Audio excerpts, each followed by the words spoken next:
The morning I discovered my husband had given his girlfriend my house keys, I was standing in my own kitchen wearing the floral apron his mother had given me for Christmas, making pancakes for a man who was about to destroy everything I thought I knew about love, loyalty, and the home we'd built together.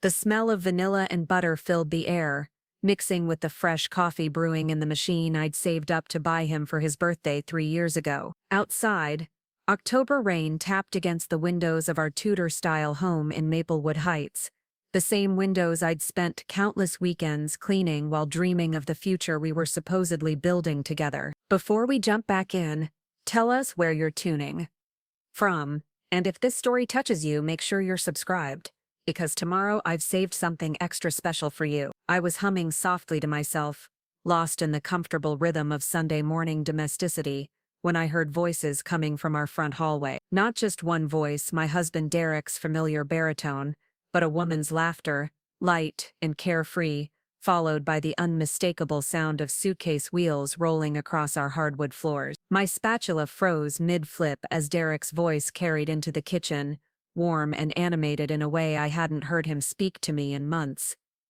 "This is perfect, isn't it? The morning light comes through those windows beautifully. You're going to love waking up here." Waking up here.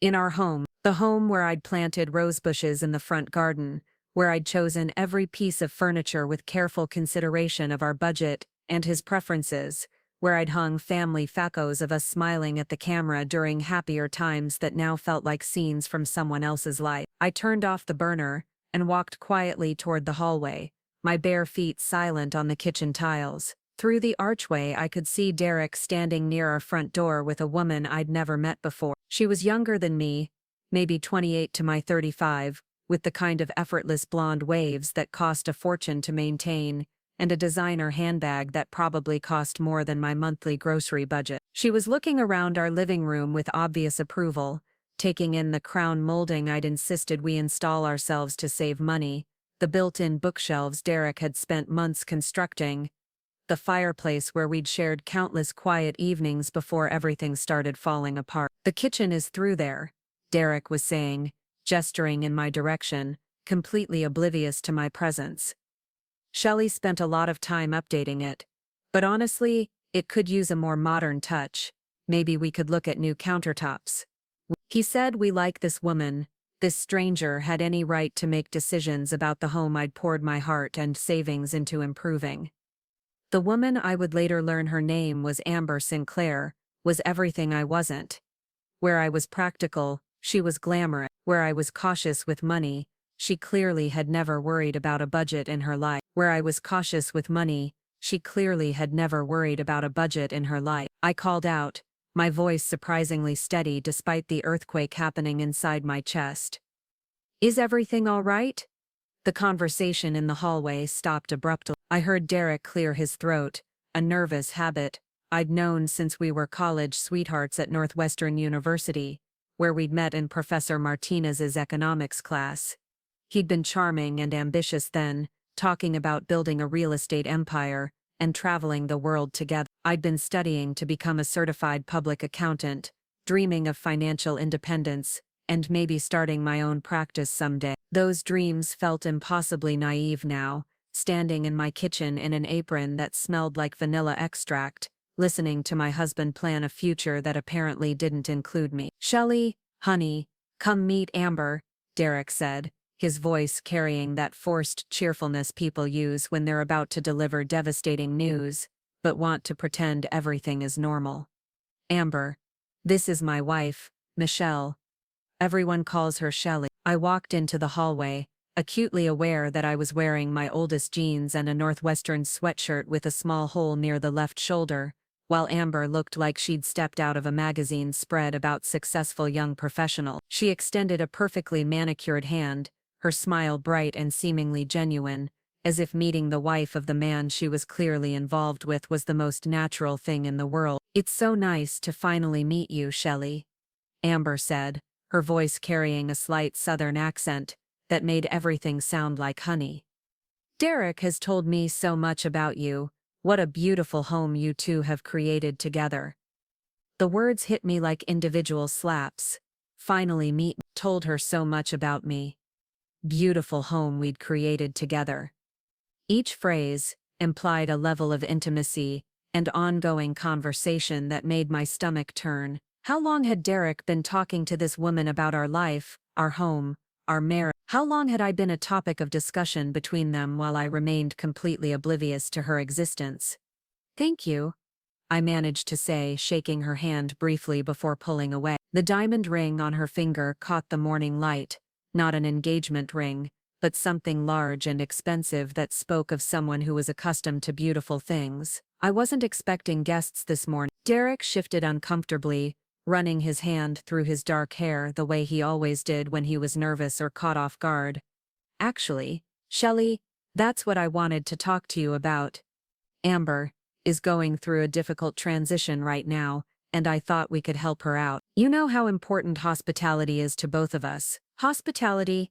He was framing this as an act of Christian charity, invoking the values we'd shared during our early marriage, when we'd regularly attended First Presbyterian Church together, when we'd hosted dinner parties for friends going through rough patches, when helping others had felt like a natural extension of our partnership. But I hadn't seen Derek show genuine concern for anyone's welfare in months, and this sudden burst of generosity felt as authentic as a $3 bill. "What kind of transition?" I asked, though part of me already suspected I didn't want to know the answer. Amber answered before Derek could speak, her voice soft and vulnerable in a way that made me wonder if she practiced this tone in the mirror. "I'm going through a really messy divorce, and my ex is making it impossible for me to stay in our old place. Derek mentioned that you two have this gorgeous guest room upstairs, and he thought maybe I could stay here for just a few weeks while I figure out my next steps." A few weeks. In our guest room, I'd carefully decorated with vintage furniture from estate sales and antique shops, thinking it would someday be a nursery for the children Derek and I had talked about having. The room where my sister Sarah stayed when she visited from Portland, where Derek's parents had slept during their last visit 6 months ago, where I sometimes retreated when I needed space to think or work on my freelance accounting projects late at night. "I see," I said slowly, looking between Derek and Amber, trying to process the surreal nature of what was happening. My husband had brought his girlfriend, because what else could she be, to our home, and was asking me to provide her with shelter while she sorted out her life. The audacity was breathtaking, even more stunning than Amber's designer outfit or her perfect smile. Derek stepped closer to me, his hand touching my elbow in what I recognized as his attempt at a reassuring gesture. "Shelley, you know how we've always believed in helping people who are going through tough times. Amber really needs support right now, and we have the space. It would just be temporary." There was that word again, as if this decision had been made by both of us, as if I had any input in the choice to invite my husband's obvious mistress to take up residence in our home. I looked at Derek's face, searching for any sign of guilt or acknowledgement of how inappropriate this situation was, but all I saw was determination and something that looked disturbingly like excitement. "Can I speak with you privately for a moment?" I asked Derek, my voice still remarkably calm despite the chaos erupting in my mind. "Of course," he said, though I caught the flash of annoyance that crossed his features. "Amber, why don't you take a look around? The guest room is upstairs, second door on the right. The bathroom is right across the hall." Amber nodded gratefully, picking up her expensive-looking suitcase and heading toward our staircase with the confidence of someone who already felt at home. I watched her ascend the stairs I'd walked up thousands of times, carrying her belongings toward a room where she apparently planned to sleep under the same roof as my husband, and felt reality shift beneath my feet like sand. Derek and I walked into the kitchen where the pancakes I'd been making sat abandoned on the cooling griddle, no longer golden and perfect but slightly burned around the edges. The domestic scene I'd been creating just minutes earlier, the Sunday morning breakfast, the cozy atmosphere, the illusion of marital contentment, now felt like a stage set for a play that had suddenly changed scripts without anyone bothering to give me new lines. "Derek, what is this really about?" I asked, keeping my voice low so Amber couldn't overhear from upstairs. "Who is this woman? And why did you invite her to stay in our home without discussing it with me first?" Derek opened the refrigerator and pulled out orange juice, pouring himself a glass as if this was any other Sunday morning conversation about weekend plans or grocery lists. "I told you she's going through a divorce and needs somewhere to stay. Her name is Amber Sinclair." Preparing and narrating this story took us a lot of time. So if you are enjoying it, subscribe to our channel. It means a lot to us. Now, back to the story. She works in marketing for Henderson Development Group, and she's having a really hard time right now. I thought we could be good Samaritans. Henderson Development Group was one of the largest commercial real estate firms in the city, and Derek had been trying to get his foot in the door there for months. Suddenly his charitable impulses made more sense, though not in a way that made me feel any better about the situation. "How do you know her?" I pressed, watching his face carefully for tells I'd learned to recognize over 7 years of marriage. The way his left eye twitched slightly when he was being evasive, the way he avoided direct eye contact when he was omitting important information. "Through work," he said, confirming my suspicions. "She's been helping me understand some of the development projects Henderson is working on. We've had a few business meetings, and when she mentioned her housing situation, I thought we could help." Business meetings. I wondered how many of those meetings had taken place over dinner at restaurants I'd never been to. How many had involved late-night phone calls that Derek had taken in his home office with the door closed? How many had evolved from professional networking into something much more personal? "Derek, I need you to be completely honest with me," I said, setting down my coffee mug and facing him directly. "Are you having an affair with this woman?" The question hung in the air between us, heavy and unavoidable. For a moment, Derek looked genuinely surprised, as if the thought had never occurred to him that his wife might find it suspicious when he brought a beautiful woman home and asked her to move into our guest room. "Shelley, that's ridiculous," he said, but his voice lacked conviction. "Amber is a business contact who needs help. Just because she's attractive doesn't mean there's anything inappropriate going on." But he hadn't actually denied it. In 7 years of marriage, Derek had developed a lawyer's precision with language when he wanted to avoid direct answers, and I recognized the evasion even as he tried to make me feel paranoid for asking. "If this is purely a business arrangement," I said slowly, "then why didn't you discuss it with me first? Why didn't you ask if I was comfortable having a stranger stay in our home? Why does it feel like this decision was made without any consideration for my feelings or input?" Derek's jaw tightened, and I saw a flash of the irritation he'd been increasingly quick to show over the past 6 months, whenever I questioned his decisions or asked for inclusion in choices that affected both of us. "Because I knew you'd overthink it, Shell. I knew you'd turn a simple act of kindness into some kind of drama. Amber needs help, we have the space, and it's the right thing to do, end of story." The dismissive tone in his voice stung more than his words. When had I become someone whose concerns were automatically categorized as overthinking? When had my desire to be consulted about major decisions affecting our home become drama? When had Derek started treating me like an obstacle to overcome rather than a partner to collaborate with? From upstairs I could hear Amber moving around in our guest room, probably unpacking her expensive clothes into the dresser I'd painted white last spring while Derek was away on a business trip to Denver. The sound of her heels on our hardwood floors felt like an invasion, a violation of the sanctuary Derek and I had spent years creating together. "How long is she planning to stay?" I asked, realizing that resistance was probably futile, but needing to establish some kind of boundaries around this surreal situation. "Just a few weeks," Derek repeated, though something in his expression suggested he hadn't actually discussed timeline specifics with Amber. "Once her divorce is finalized and she finds a new place,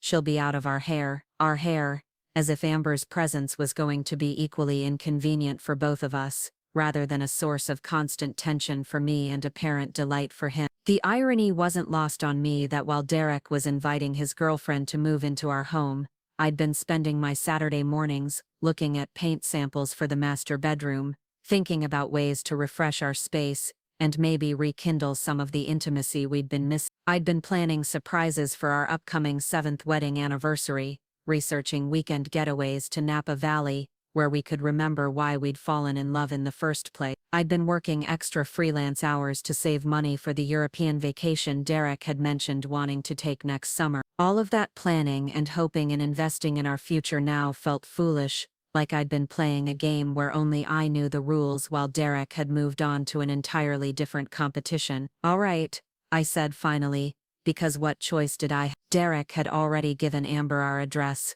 our guest room, and apparently our hospitality. Fighting about it now would only make me look unreasonable and unwelcoming, exactly the kind of wife who turned simple acts of kindness into unnecessary drama. But I want to be clear that this is temporary, and I expect to be included in any decisions that affect our home going forward. Derek smiled then, the first genuine smile I'd seen from him all morning, and leaned over to kiss my forehead like I was a child who'd finally agreed to share her toys. Thank you, honey.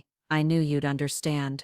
This is why I married you, because you have such a good heart. But as Derek headed upstairs to help Amber get settled, I stood alone in our kitchen surrounded by the evidence of the life I'd been trying to build.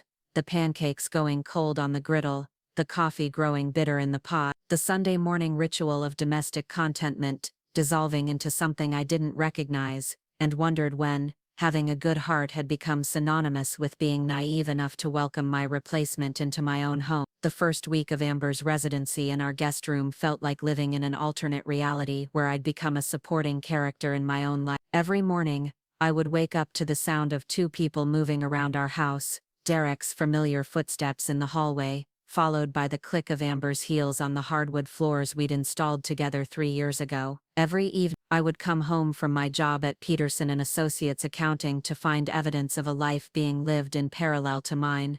Amber's organic almond milk in our refrigerator, her expensive shampoo in our guest bathroom, her laughter floating down from upstairs while I prepared dinner for 3 instead of 2. Derek had insisted we treat Amber like family, which apparently meant including her in our evening routines and weekend plans. She joined us for dinner every night, regaling us with stories about her marketing work and her contentious divorce proceedings, while I listened and tried to figure out when my dining room table had become a stage for someone else's performance. Amber was charming and articulate, the kind of woman who could make ordering coffee sound fascinating, and I found myself simultaneously annoyed by her presence and grudgingly impressed by her ability to command attention without appearing to try. "This salmon is incredible, Shelley," Amber said on Thursday evening, cutting into the fish I'd spent an hour preparing after working a 10-hour day. "Derek is so lucky to have someone who cooks like this. My ex-husband lived on takeout and frozen dinner." Derek beamed at the compliment as if he'd prepared the meal himself, reaching over to squeeze my hand in a gesture that might have felt romantic if it hadn't seemed so performative. "Shelley's an amazing cook," he agreed. "I keep telling her she could open her own restaurant if she wanted to." It was the first time in months that Derek had complimented my cooking, and the fact that it took another woman's praise to remind him of my domestic skills felt more insulting than flattering. I smiled politely and changed the subject, asking Amber about her job at Henderson Development Group, and watching Derek's face light up with interest whenever she mentioned potential business opportunities. The conversations always seemed to circle back to real estate and development projects, with Derek and Amber discussing market trends and investment opportunities, while I cleared plates and loaded the dishwasher. They spoke the same professional language, shared the same industry connections, laughed at inside jokes about difficult clients and competitive bidding process. Listening to them, I realized that Derek had found someone who understood his work in ways I never could, someone who could be both a romantic partner and a business ally. I'd always been proud of my own career in accounting, but my work involved tax returns and financial statements rather than the high-stakes negotiations and million-dollar deals that energized Derek. My clients were small business owners and individuals, not the corporate executives and developers who moved in Derek's professional circles. Sitting at my own dining room table, listening to Derek and Amber discuss a world I wasn't part of, I felt like a spectator at a game I didn't understand. The worst part wasn't their obvious compatibility or even their barely concealed attraction to each other. The worst part was how natural it all seemed, how easily Amber had slipped into the rhythms of our household, how seamlessly she'd become part of conversations and routines that had once belonged exclusively to Derek and me. She remembered that Derek took his coffee black with 1 sugar, that he preferred his shirts pressed with light starch, that he was allergic to shellfish and got cranky when he missed his morning run. She anticipated his needs and preferences with an attentiveness that made me realize I'd become complacent about those small intimacies over the years. By Friday evening,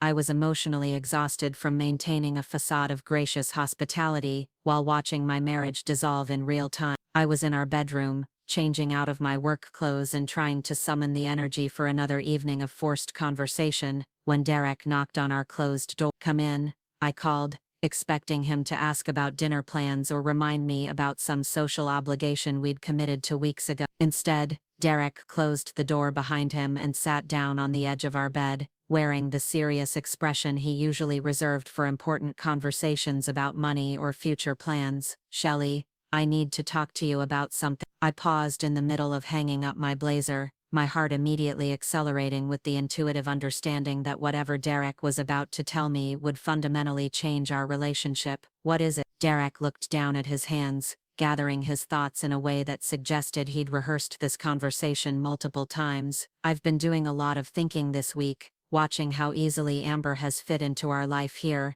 and I realize there are some things I need to be honest about." The words hit me like ice water. After a week of pretending that having Derek's girlfriend live in our home was a normal act of hospitality, we were finally going to acknowledge the truth that had been obvious from the moment Amber had walked through our front door. "I'm listening," I said, though part of me wanted to run from the room and avoid whatever confession was coming. Derek took a deep breath before meeting my eyes. "Amber and I have developed feelings for each other. It started as a professional relationship, but over the past few months, it's become something more. I never meant for it to happen, but I can't pretend it hasn't." I sat down heavily in the armchair by our window, the one where I used to curl up with books on Saturday mornings, while Derek slept late. The admission wasn't surprising. I'd suspected as much since Sunday morning, but hearing it spoken aloud still felt like a physical blow. "How long?" I asked quietly. "About 4 months," Derek said, confirming that his emotional affair had been ongoing since early summer, during the weeks when I'd been planning our anniversary celebration and saving money for the European vacation he'd claimed to want. 4 months of secret conversations and hidden meetings. 4 months of Derek coming home to me while his heart was elsewhere. 4 months of me believing we were working through a rough patch while he was actually falling in love with someone else. "And her divorce?" I asked, though I suspected I already knew the answer. Derek's silence confirmed my suspicions. There was no divorce, no messy separation, no desperate need for temporary housing. Amber was simply a single woman who'd been dating my husband for months, and had now moved into our home with his blessing and my unknowing consent. "Shelley, I want you to know that I never intended for things to get this complicated," Derek continued, his voice taking on the tone he used when trying to explain away a professional mistake or justify a questionable business decision. "But Amber and I have a connection that I haven't felt in years. She understands my ambitions, supports my career goals, shares my vision for the future. We're compatible in ways that you and I haven't been for a long time." The cruelty of his words was breathtaking. Not only was Derek admitting to an ongoing affair, but he was also suggesting that his betrayal was somehow my fault for not being supportive enough, ambitious enough, compatible enough to keep his interest. According to his logic, I'd failed as a wife by not anticipating his needs or evolving in directions that would have prevented him from seeking emotional and physical intimacy elsewhere. "So what exactly are you asking me, Derek?" I said, my voice steady despite the earthquake happening inside my chest.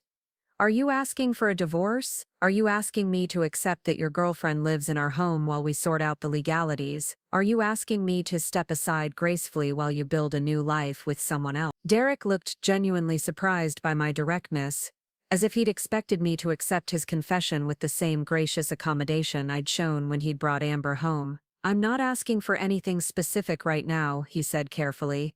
"I just wanted to be honest about the situation. I think we should take some time to figure out what makes sense for everyone involved." Everyone involved. As if Amber's feelings and preferences were now equal considerations in decisions about my marriage and my future. As if the woman sleeping in our guest room had earned a vote in conversations about whether Derek and I stayed together or separated. "I see," I said, though I was beginning to understand that I'd been seeing clearly for the first time in months. "And where exactly do you envision this period of figuring things out taking place? Are you planning to continue living here with both Amber and me while you decide which woman you prefer? Are you expecting me to play hostess to your girlfriend while you determine whether our marriage is worth preserving?" Derek's jaw tightened with frustration. "I'm trying to handle this situation with integrity, Shelley. I could have continued hiding my feelings, but I wanted to be honest with you. I thought you'd appreciate my transparency. Transparency? He was framing his confession as a gift, as if admitting to adultery while asking me to house his mistress was an act of moral courage rather than breathtaking selfishness. The reframing was so audacious that I almost admired its psychological sophistication. Your integrity, I repeated slowly.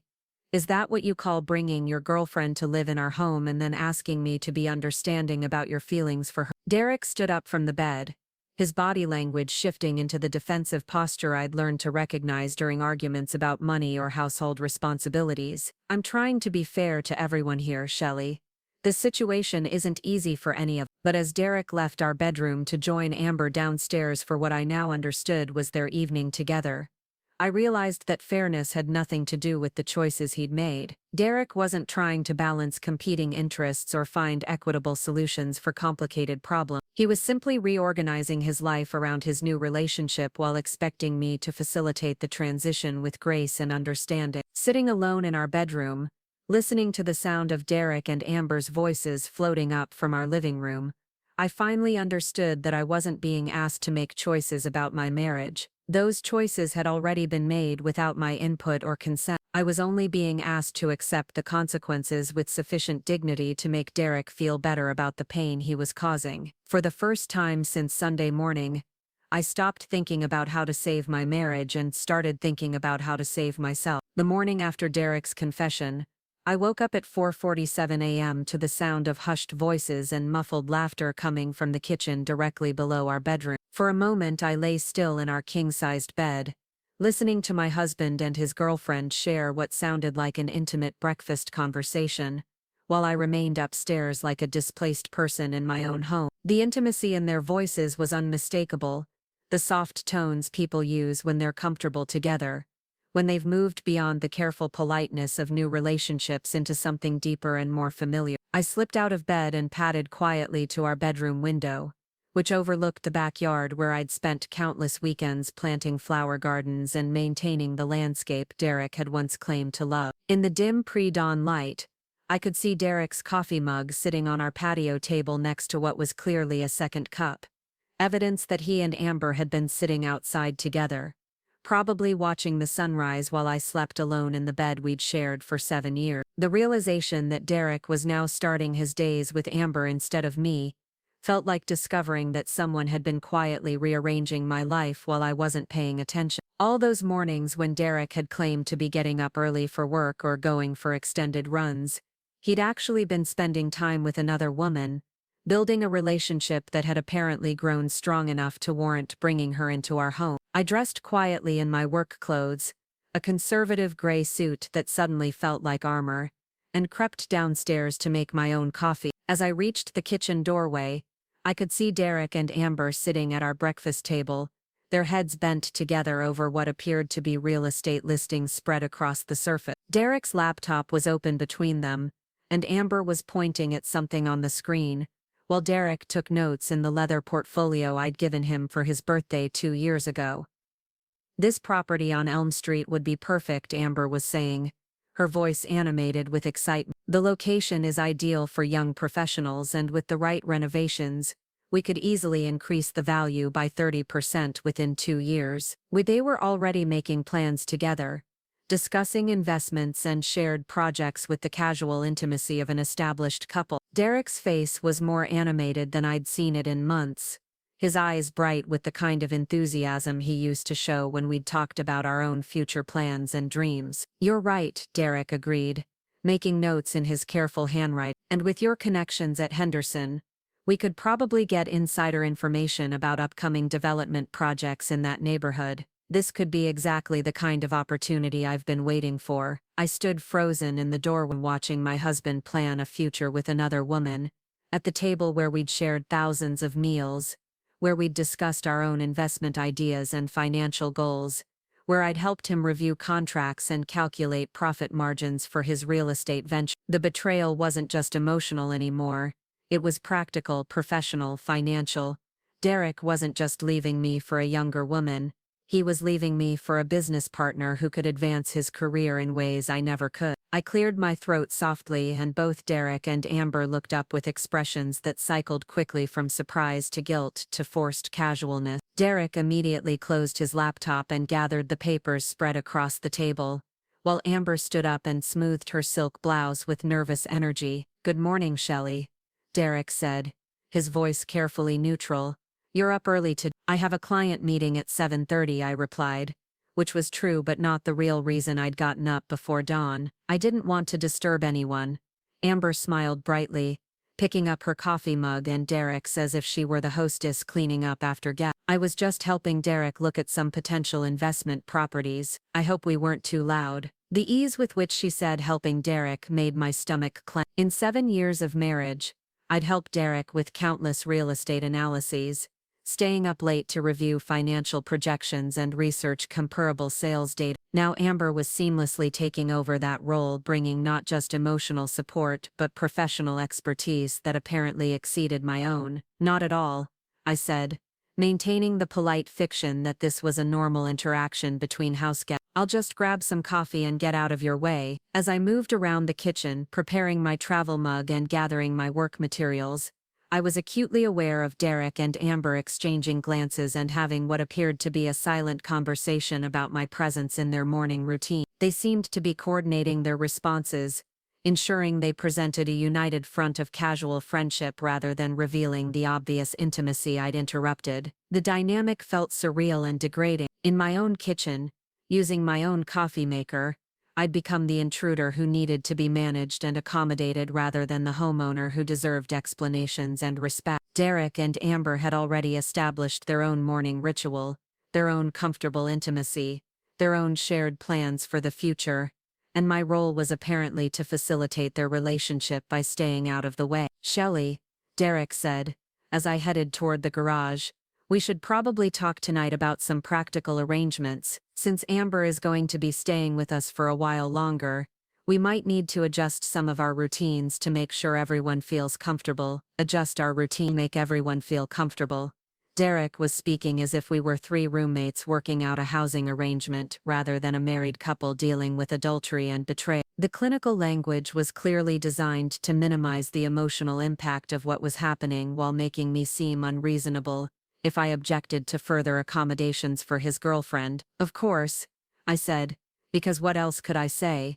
"We can discuss it after dinner." But as I drove to work that morning, navigating the familiar streets of Maplewood Heights while my mind raced with questions and realization, I began to understand that Derek's request for a conversation about practical arrangements was probably going to involve asking me to make even more concessions to facilitate his affair. Perhaps he wanted me to move into the guest bedroom, so Amber could share our master's. Perhaps he wanted to establish a schedule for shared spaces, so he and Amber could have private time without my presence making things awkward. The audacity of it all was staggering, but what struck me more than Derek's selfishness was my own passivity in the face of increasingly outrageous demand. When had I become the kind of person who said, "of course," when asked to accommodate my husband's affair? When had I started prioritizing peace over self-respect, harmony over honesty? At work that morning, I found myself staring at spreadsheets without really seeing them,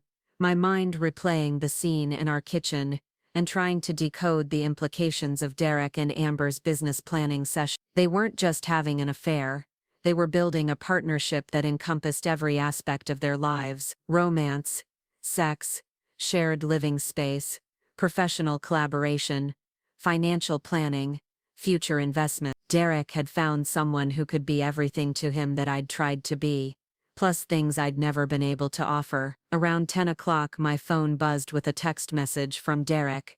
"Had to leave early for site visit with Amber. Henderson Development wants us to look at 3 properties today. Probably won't be home until late. Don't wait up." Us. He and Amber were now an us who made professional plans together, who spent entire days working side by side, who stayed out late without needing to explain their whereabouts to me. The message was clearly meant to inform me that Derek's day would revolve around Amber rather than any consideration for our marriage or household responsibilities. I stared at the text for several minutes, feeling something cold and analytical settle over my emotion. This wasn't just about Derek having an affair anymore. This was about Derek systematically replacing me in every aspect of his life, while expecting me to remain available for whatever role he still wanted me to play. I was being demoted from wife to household convenience, from partner to supporting character in someone else's love story. That evening, I came home to find candles lit in our dining room, and the smell of expensive wine and restaurant-quality food wafting from the kitchen. Through the window, I could see Derek and Amber on our back patio, sitting close together at the table where we'd hosted countless barbecues and dinner parties with friends. They were dressed nicely, Derek in the navy shirt I'd bought him for our anniversary, Amber in a flowing dress that probably cost more than my monthly car payment, and they were clearly sharing a romantic dinner for two. I stood in our living room, holding my briefcase and watching my husband have a date with his girlfriend in our backyard, and felt something fundamental shift inside my chest. This wasn't a housing arrangement or a temporary favor for someone going through a difficult divorce. This was Derek establishing a new domestic life with Amber while keeping me around to maintain the financial and legal structures that supported his lifestyle. I changed out of my work clothes and made myself a simple dinner, eating alone at our kitchen counter while Derek and Amber continued their romantic evening outside. Around 9 o'clock they came inside, both slightly flushed from wine and intimacy, and Derek suggested we have that conversation about practical arrangement. "Shelley," Derek began, settling into his favorite armchair while Amber curled up on our sofa like she belonged there. "Amber and I have been talking about ways to make this living situation work better for everyone involved." I sat down across from them, feeling like I was attending a meeting about my own life where the important decisions had already been made without my input. "I'm listening." Amber leaned forward with the earnest expression of someone delivering carefully rehearsed talking points. "Shelley, I want you to know how grateful I am for your hospitality.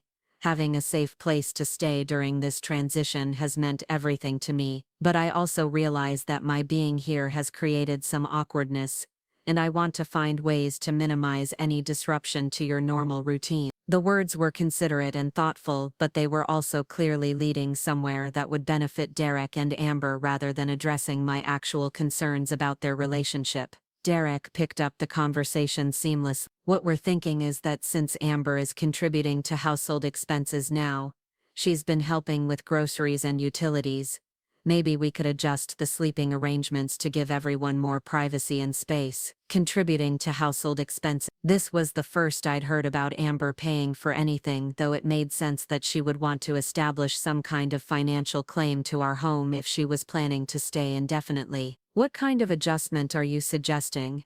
I asked, though I suspected I already knew. Derek and Amber exchanged a quick glance before Derek continued. "Well, the master bedroom is really larger than what I need, and since you often stay up late working on client files anyway, we thought maybe you'd be more comfortable in the guest room. It's quieter and you'd have more privacy for your work." There it was. Derek was asking me to give up our marital bedroom so he could share it with his girlfriend, framing the request as consideration for my work habits rather than acknowledgement that our marriage was over. "And Amber would move into the master bedroom?" I asked, keeping my voice level despite the surreal nature of the conversation.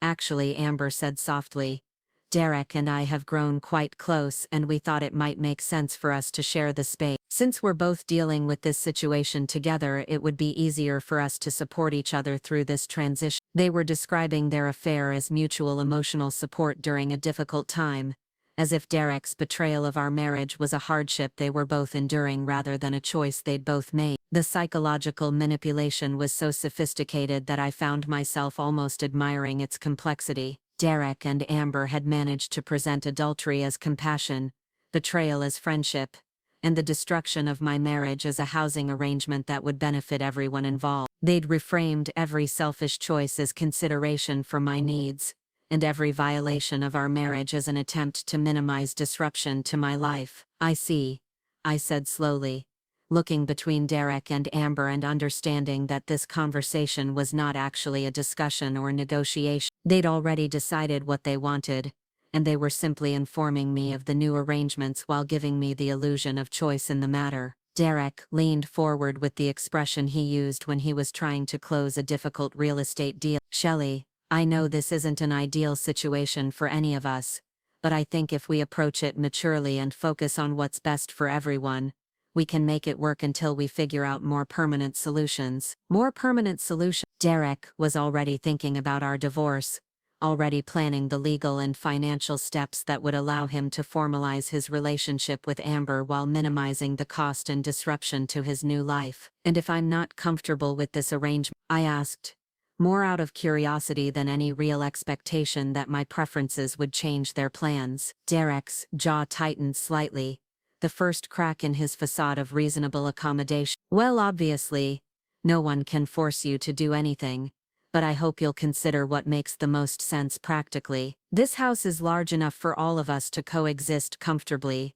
if we're willing to be flexible and prioritize everyone's needs. Everyone's need. Derek was speaking as if my need to maintain some dignity and autonomy in my own home was equivalent to his need to live with his girlfriend and Amber's need to establish herself as his new partner. He was presenting the complete destruction of our marriage as a simple matter of household logistics that could be resolved through better space management. I need some time to think about this, I said, standing up from my chair and effectively ending the conversation. Derek nodded approvingly, as if my request for time was evidence of my maturity and reasonableness. Of course, take all the time you need. We just wanted to put the idea out there so you could consider the possibility. As I walked upstairs to our bedroom, possibly for one of the last times, I realized that Derek and Amber had already moved beyond considering possibility. They were implementing plans, establishing new routines, creating a shared life that would soon replace everything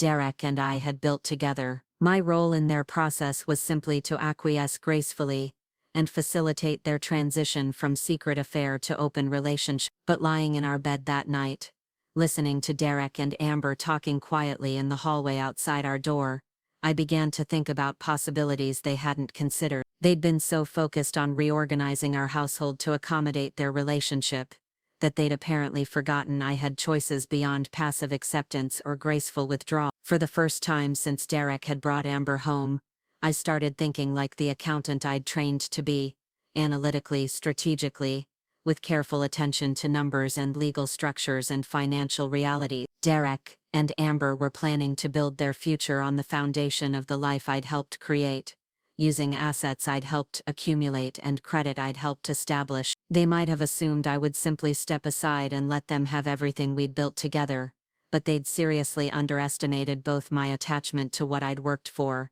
and my ability to protect my own interests when necessary. The next morning, I called in sick to work for the first time in 2 years and spent the day conducting my own strategic planning session. I gathered every financial document in our home office, every real estate contract, every business record and investment statement that related to the life Derek and I had built together. What I discovered during those hours of careful analysis was both enlightening and infuriating. Derek had been far more methodical in his preparation for leaving me than I'd realized.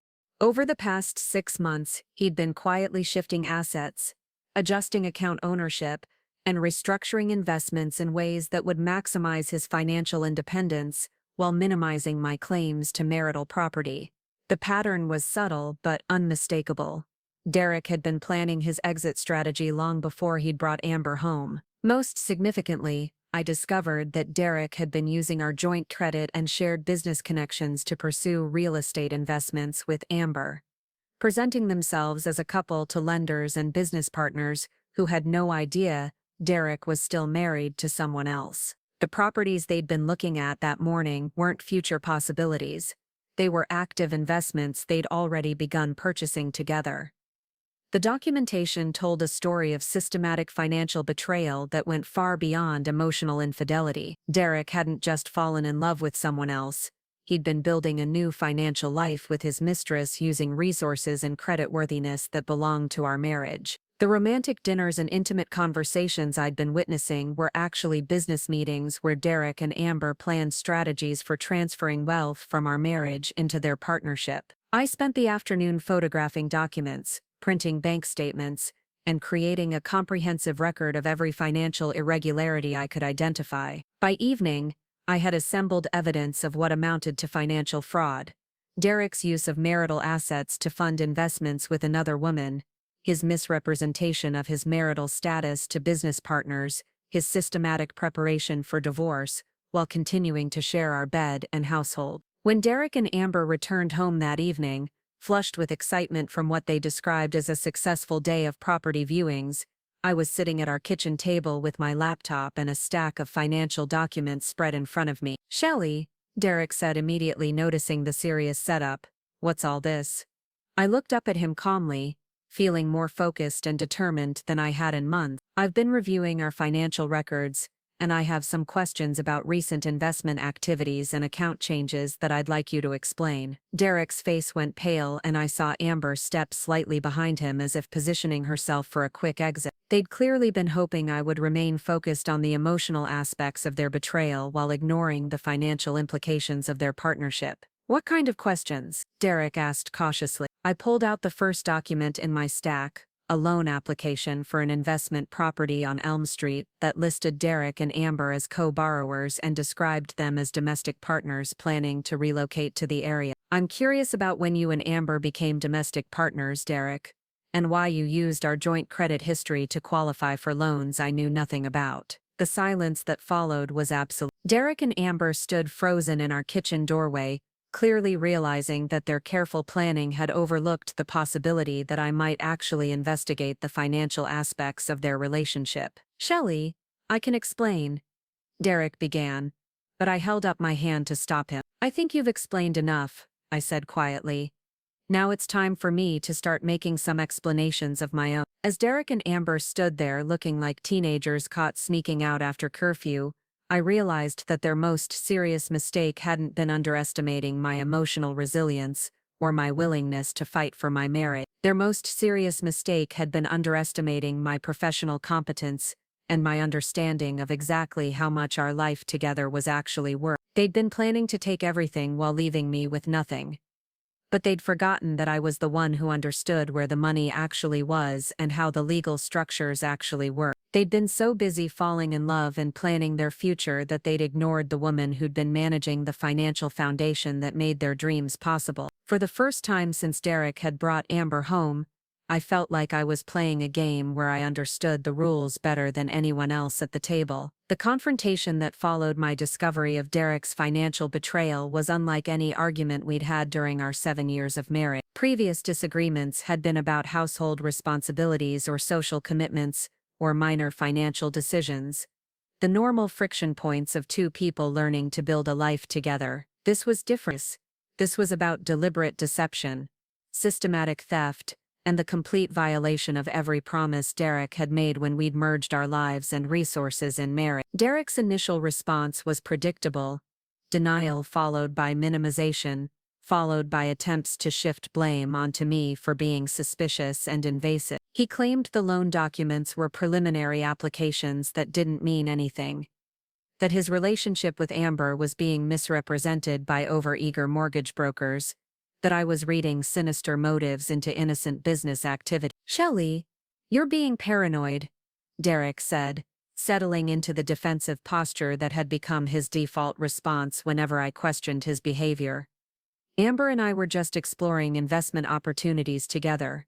It doesn't mean anything beyond that." But I'd moved beyond the point where Derek's explanations could gaslight me into doubting my own perceptions. The evidence spread across our kitchen table was too comprehensive, too systematic, too obviously intentional to be dismissed as misunderstandings or innocent mistakes. "Derek," I said calmly, sliding another document across the table toward him, "this is a bank signature card adding Amber as an authorized user on the business account for your real estate investments, the account that's funded primarily by profits from our joint property management business. Could you explain when you decided that our business partner should have access to withdraw funds from accounts that represent my financial contributions as well as yours?" Amber shifted uncomfortably behind Derek, clearly realizing that their romantic partnership had legal and financial implications she might not have fully considered. Being Derek's girlfriend was one thing, Being complicit in financial fraud was something else entirely. Derek looked at the signature card for a long moment before meeting my eyes. Amber has been helping me analyze potential deals and providing market research from her position at Henderson Development. I thought she should have access to move quickly on time-sensitive opportunities. Move quickly on time-sensitive opportunities, I repeated slowly. Using money that belongs to both of us to fund investments with a woman you've been having an affair with for 4 months. Money that I earned through client relationships I built and managed.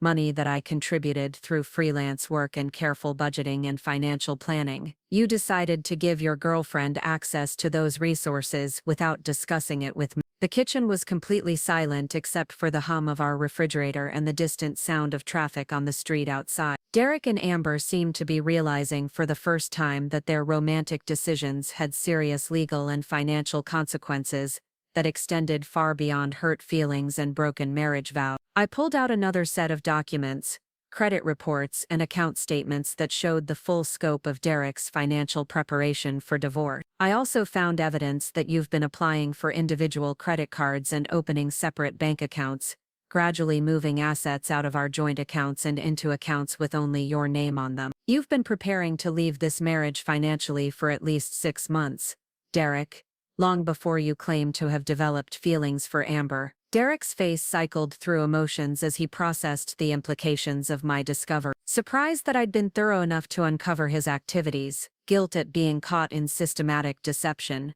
frustration that his carefully laid plans were being exposed before he was ready to implement them, and finally resignation as he realized that denying the evidence would be pointless. Shelley, he said quietly, I never meant for it to happen this way, but it did happen this way, I replied. And now we need to discuss what happens next. I stood up and walked to our kitchen window, looking out at the backyard where Derek and Amber had shared their romantic dinner just 24 hours earlier. The patio furniture we'd chosen together, the garden I'd planted and maintained, the fence Derek had installed himself to create privacy for our family life, all of it now felt contaminated by the knowledge that Derek had been using our shared spaces to build intimacy with someone else. Here's what I think should happen next, I said, turning back to face Derek and Amber.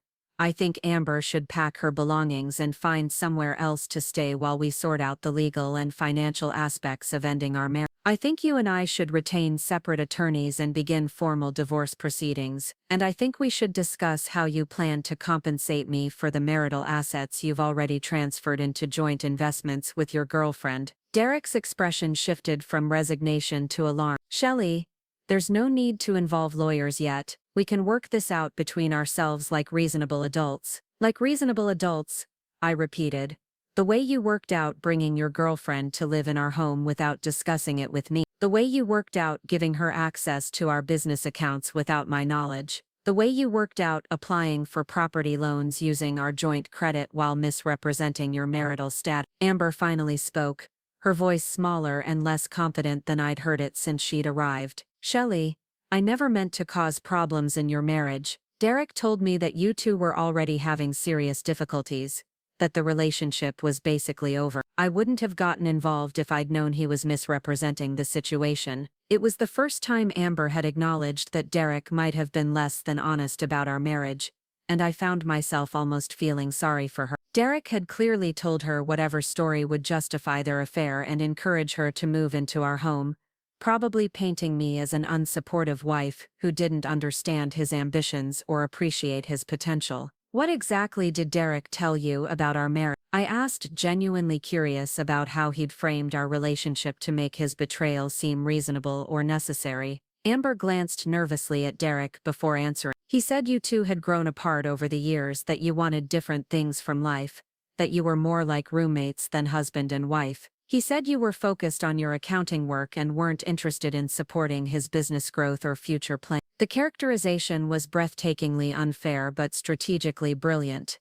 Derek had rewritten our entire marriage history to position himself as a neglected husband, seeking understanding and support rather than an adulterous spouse betraying his wife's trust. He'd made our ordinary marital challenges sound like fundamental incompatibility while positioning Amber as the solution to problems I'd supposedly created through my own shortcomings. I see, I said quietly. And did Derek mention that I've been the one managing the financial aspects of his real estate investments for the past 3 years? That I've been the one maintaining client relationships and handling tax planning and regulatory compliance for the business he's been so eager to grow? That I've been working extra freelance hours to help fund the expansion of his real estate portfolio? Amber's face went pale as she realized how thoroughly Derek had misrepresented both my role in his professional success and my investment in our marriage. She'd been led to believe she was helping a man escape an unsupportive relationship when she was actually helping him abandon a wife who'd been instrumental in building everything he was trying to protect. Derek, Amber said slowly, you didn't tell me that Shelley was your business partner. Derek's jaw tightened with frustration at having his carefully constructed narrative challenged by inconvenient facts. Shelley handles some of the administrative aspects of the business, but the strategic vision and client development comes from me. I didn't think those details were relevant to our personal relationship.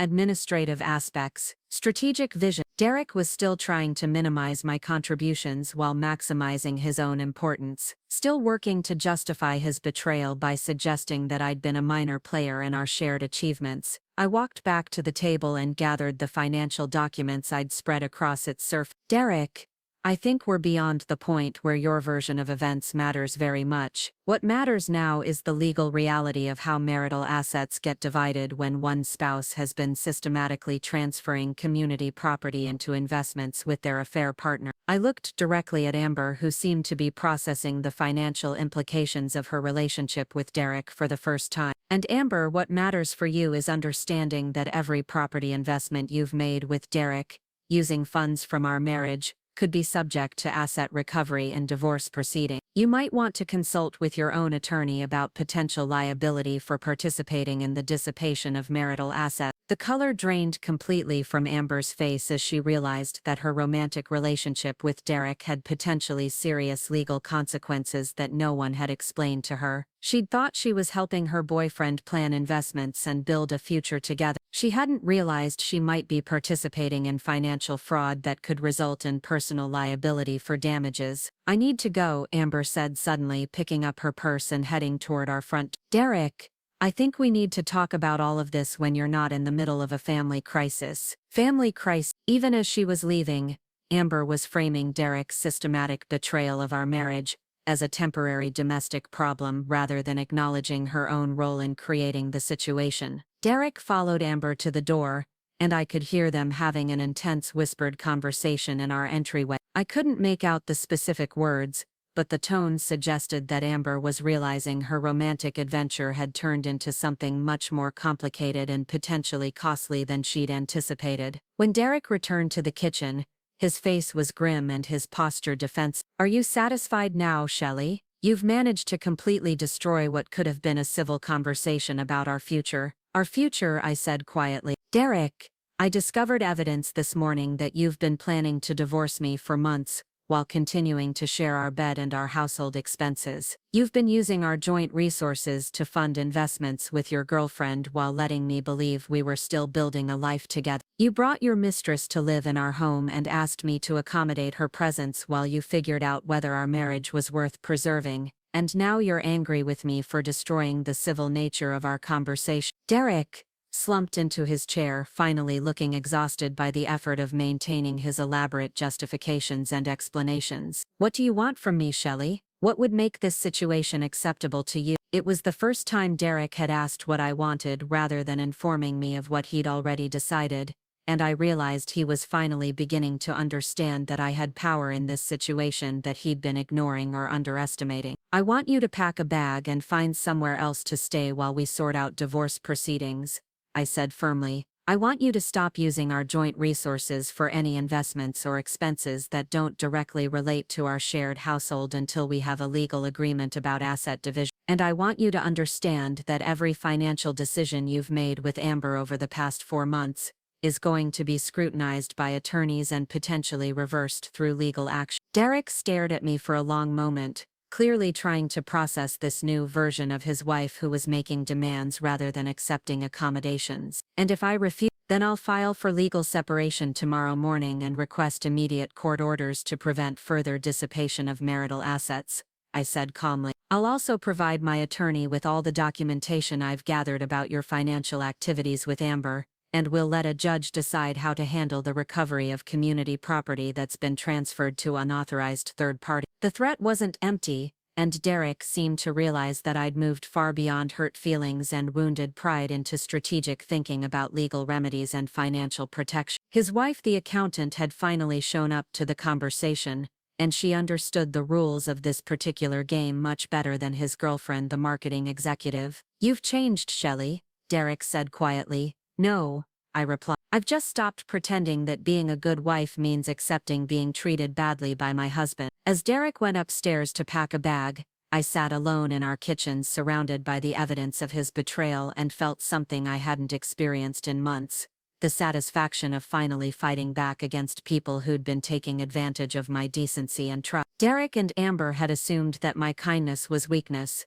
that my desire for harmony was the same as willingness to be exploited. They'd been planning to take everything I'd worked for while expecting me to gracefully step aside and wish them well in their new life together. But they'd seriously underestimated both my attachment to what I'd built and my ability to protect myself when necessary. Tomorrow I would begin the process of reclaiming everything that belonged to me and ensuring that Derek's betrayal came with real consequences rather than just hurt feelings. For the first time since this nightmare had begun, I felt like I was playing offense rather than defense, and I was very good at games that involved numbers, strategy, and careful attention to legal detail. The morning after Derek packed his suitcase and left our home, I woke up in our king-sized bed surrounded by absolute silence. No shower running in our master bathroom, no coffee brewing downstairs, no sound of Derek's morning routine that had provided the soundtrack to my life for 7 years. The emptiness should have felt like victory.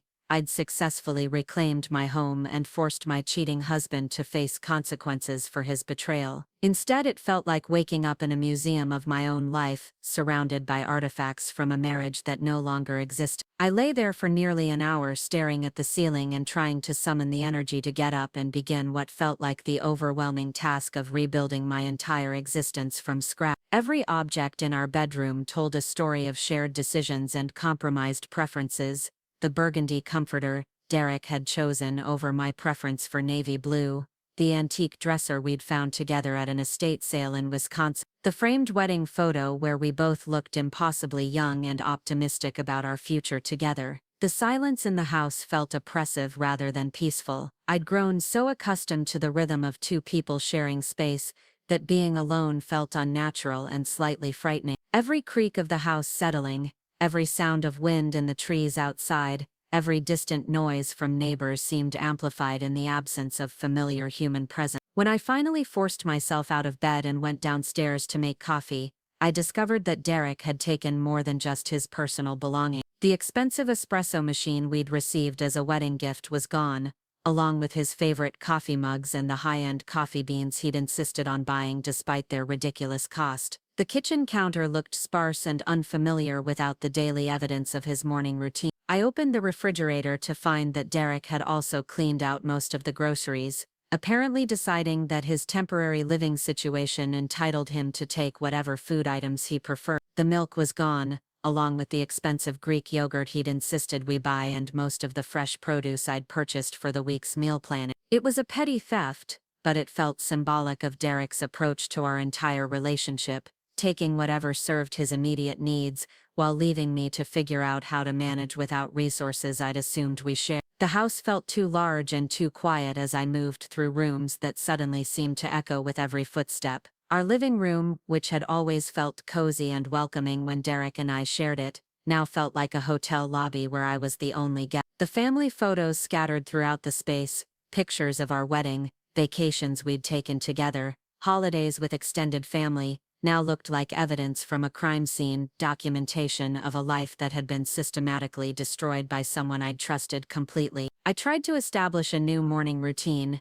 making myself breakfast and settling down with my laptop to begin research on divorce attorney. But after an hour of reading law firm websites and trying to understand the complexities of property division and asset recovery, I felt overwhelmed by the magnitude of what lay ahead. Divorce wasn't just an emotional process. It was a complex legal and financial undertaking that would require me to become an expert in subjects I'd never needed to understand as a married person. The phone rang around 10 o'clock, and I saw Derek's name on the caller ID. For a moment I considered not answering, but curiosity about what he might want overcame my desire to avoid further conflict. "Shelley," Derek's voice sounded tired and strained, lacking the confident tone he'd maintained throughout our previous confrontation. "We need to talk about some practical things." "What kind of practical things?" I asked, settling into the armchair by our front window where I could watch the neighborhood morning routine of dog walkers and commuters heading to work. "I need access to some of our financial accounts to cover immediate expenses," Derek said.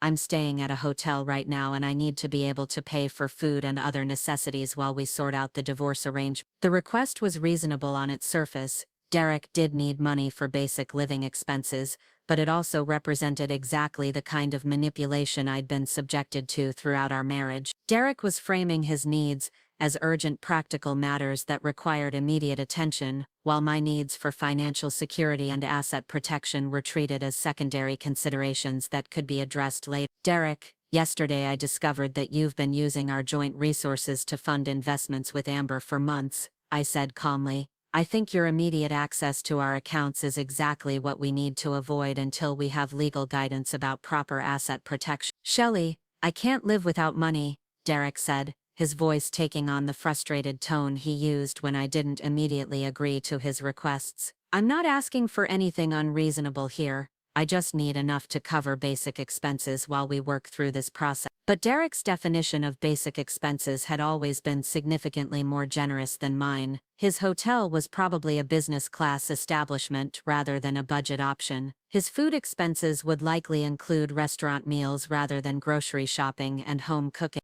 His immediate needs would probably encompass the comfortable lifestyle he'd grown accustomed to, rather than the austere budget that would have been appropriate for someone facing divorce proceedings. "I'm willing to discuss a temporary spousal support arrangement through our attorneys," I said, "but I'm not comfortable providing you with open access to our accounts until we have legal protection in place." Derek was quiet for a long moment, and I could hear traffic noise in the background suggesting he was calling from his car or somewhere outside his hotel. "This is what our marriage has come to, Shelley? Legal protection and spousal support arrangements. We can't even have a conversation about basic needs without involving lawyers." The irony of Derek's complaint was breathtaking. He'd spent months lying to me about his relationship with Amber, systematically transferring our assets into investments with his girlfriend, and bringing his mistress to live in our home while expecting me to accommodate their affair. Now he was offended that I wanted legal protection before giving him continued access to our financial resources. "Derek, our marriage came to this the moment you decided to have an affair and use our joint assets to fund a relationship with someone else," I said quietly. "I didn't create this situation, but I'm going to protect myself within it." After Derek hung up, clearly frustrated by my refusal to immediately solve his cash flow problems, I sat in our living room and felt the full weight of what I'd lost settling over me like a physical presence. It wasn't just the end of my marriage, though that was devastating enough. It was the loss of the future I'd been planning, the financial security I'd been building, the sense of partnership and shared purpose that had given meaning to years of sacrifice and compromise. I'd spent 7 years investing in our joint life emotionally, financially, professionally, socially. I'd made career decisions based on what would support Derek's business growth. I'd deferred my own ambitions to focus on our shared goal. I'd managed our household and finances with careful attention to building long-term wealth and stability. All of that investment now felt wasted, like money deposited in a bank that had suddenly declared bankruptcy. The loneliness was more intense than anything I'd experienced since college, when being alone had felt like freedom rather than abandonment. Being married had made me accustomed to having someone to share daily experiences with, even when those experiences were mundane or unremarkable. Derek's absence meant that every decision, every observation, every small triumph or frustration would now be experienced in isolation unless I made deliberate efforts to connect with other people. I spent the afternoon calling my sister Jennifer in Seattle, my closest friend Maria from college, and my parents in Michigan, trying to explain the situation without revealing how completely blindsided I'd been by Derek's betrayal. The conversations were painful in different ways. Jennifer was furious on my behalf and wanted to drive to Chicago immediately to confront Derek. Maria was sympathetic but kept asking why I hadn't seen warning signs early, and my parents were devastated by the news that their only daughter's marriage had failed so spectacularly. "Honey, we had no idea you and Derek were having problems," my mother said, her voice thick with concern and confusion. "When we visited at Christmas, you both seemed so happy together. Derek was talking about expanding the business and maybe starting a family soon." Derek's performance during my parents' visit had been particularly convincing. I realized he'd been affectionate and attentive, full of plans for our future and enthusiasm about our shared goal. He'd probably already been involved with Amber by then, but he'd maintained the facade of a devoted husband so successfully that even my parents, who'd known me for 35 years, hadn't detected any problems in our relationship. "We were good at hiding our difficulties," I said, which was true even though the real difficulty had been Derek's secret relationship rather than any problems I'd been aware of. My father, ever practical, wanted to know about my financial situation and whether I had adequate legal representation. "Michelle, you need to make sure you're protected," he said in the serious tone he'd used when teaching me about money management as a teenager. "Derek's been handling most of the business aspects of your life, and you need to make sure he hasn't put you in a vulnerable position." The conversation with my father was both comforting and terrifying because it confirmed my own suspicions about the complexity of untangling 7 years of shared finances and joint assets. Derek had indeed been handling most of the business development and client relationships for our property management ventures, while I'd focused on the administrative and financial management aspect. Dividing those responsibilities and relationships would be much more complicated than simply splitting bank accounts and selling our house. By evening, I felt emotionally drained from explaining my situation to family members and overwhelmed by the magnitude of legal and financial tasks that lay ahead. I ordered takeout from a Thai restaurant Derek and I had frequented during happier times, but eating dinner alone at our kitchen table felt so depressing that I found myself close to tears over pad thai and spring roll. The house felt haunted by memories and expectations that would never be fulfilled. Every room contained reminders of plans Derek and I had made together: the guest bedroom we'd prepared for visits from family and friends, the home office where I'd helped Derek analyze investment opportunities and prepare business proposals, the master bathroom where Derek had left a toothbrush and razor that I couldn't bring myself to throw away. I tried to watch television, but every program seemed to feature happy couples or families, reminding me of what I'd lost and what I might never have again. I tried to read, but couldn't concentrate on anything beyond a few paragraphs before my mind wandered back to questions about how Derek and Amber had met, how long their affair had been going on, what Derek had told her about our marriage. Sleep came fitfully that night, interrupted by dreams where Derek returned home and explained that everything had been a misunderstanding, or nightmares where I discovered even worse betrayals than the ones I already knew about. I woke up repeatedly, reaching across the bed for Derek's familiar presence before remembering that he was sleeping somewhere else, probably with the woman who'd replaced me in every aspect of his life. The second day alone in our house was worse than the first because the novelty of solitude had worn off, leaving only the grinding reality of reorganizing every aspect of my life. I forced myself to shower and dress professionally, then spent the morning calling divorce attorneys and trying to find someone who specialized in cases involving business assets and financial fraud. The lawyers I spoke with were uniformly encouraging about my prospects for asset recovery and spousal support, but they were also clear about the time and expense involved in divorce litigation. Several attorneys mentioned that cases involving business partnerships and property investments often took years to resolve completely, especially when one spouse had been systematically transferring assets to third parties. "Miss Johnson," said Patricia Wells, the third attorney I consulted, "your husband's financial activities with Ms. Sinclair represent a clear case of marital asset dissipation. However, recovering those assets and unwinding their joint investments will require extensive discovery and potentially litigation against both your husband and his girlfriend. You need to be prepared for a long and expensive process." The prospect of years of legal proceedings felt overwhelming, but the alternative, allowing Derek and Amber to keep everything they'd stolen from our marriage, felt unacceptable. I'd worked too hard and sacrificed too much to build our financial foundation to simply walk away from assets that rightfully belonged to me. I retained Patricia Wells that afternoon, paying her retainer fee with money from my personal checking account and authorizing her to begin immediate asset protection measures. Within hours, she'd filed preliminary motions to prevent Derek from accessing our joint accounts and to freeze any further transfers of marital property. The legal system moved quickly once it was engaged, but I realized that getting court orders was only the beginning of a much longer process. Derek called that evening, his voice tight with anger. "Shelley, what the hell did you do? I can't access any of our accounts and my attorney says you've filed for immediate asset protection. I can't even pay for my hotel room." I retained legal representation and followed my attorney's advice about protecting marital assets.